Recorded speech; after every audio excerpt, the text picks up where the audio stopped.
एक सच्ची प्रेम कहानी। कमल और गीता एक ही कंपनी में काम करते थे। गीता बहुत खूबसूरत और स्वभाव की अच्छी थी। वे एक दूसरे की हमेशा काम को लेकर मदद कर देते थे। कमल मन ही मन गीता को चाहने लगा था, लेकिन कभी अपने प्यार का इजहार नहीं कर पाता। कमल उसे बहुत चाहता था और उसकी खूबसूरती की हमेशा तारीफ किया करता था।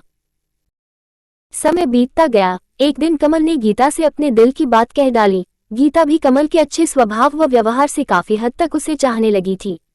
गीता ने भी कमल से अपने प्यार का इजहार कर दिया।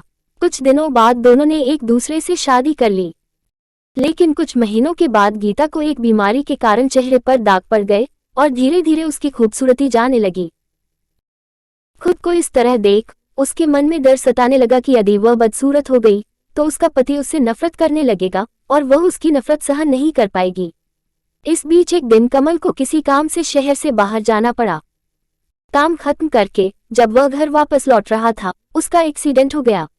एक्सीडेंट में उसने अपनी दोनों आंखें खो दी, लेकिन इसके बावजूद भी उन दोनों की जिंदगी सामान्य तरीके से आगे बढ़ती रही। समय गुजरता रहा और गीता अपनी बीमारी के कारण पूरी तरह से बदसूरत हो गई। लेकिन अंधे पति कमल को इस बारे में कुछ भी पता नहीं था, इसलिए इसका उनके खुशहाल विवाहित जीवन पर कोई प्रभाव नहीं पड़ा। वह उसे उसी तरह प्यार करता रहा।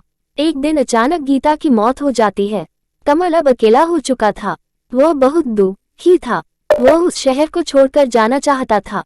उसने अंतिम संस्कार की सारी क्रियाविधि पूर्ण की और शहर छोड़कर जाने लगा। तभी उसके दोस्त ने पीछे से उसे पुकारा और पास आकर कहा, अब तुम बिना सहारे के अकेले कैसे चल पाओगे? इतने साल तो तुम्हारी पत्नी तुम्हारी मदद किया करती थी। कमल ने जवाब दिया, दोस्त, मैं अंधा नहीं हूँ, मैं बस अंधा होने का नाटक कर रहा था। क्योंकि यदि मेरी पत्नी को पता चल जाता कि मैं उसकी बदसूरती देख सकता हूँ तो यह उसे उसके रोग से ज्यादा दर्द देता। इसलिए मैंने इतने साल अंधे होने का दिखावा किया। वह मेरी बहुत अच्छी पत्नी थी, मैं बस उसे खुश रखना चाहता था।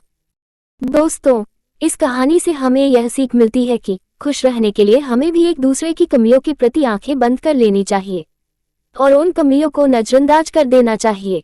दोस्तों, अगर आपको यह कहानी पसंद आई हो तो इस वीडियो को लाइक और हमारे चैनल अनंत हिंदी स्टोरी को सब्सक्राइब करें। धन्यवाद। आपका दिन शुभ हो।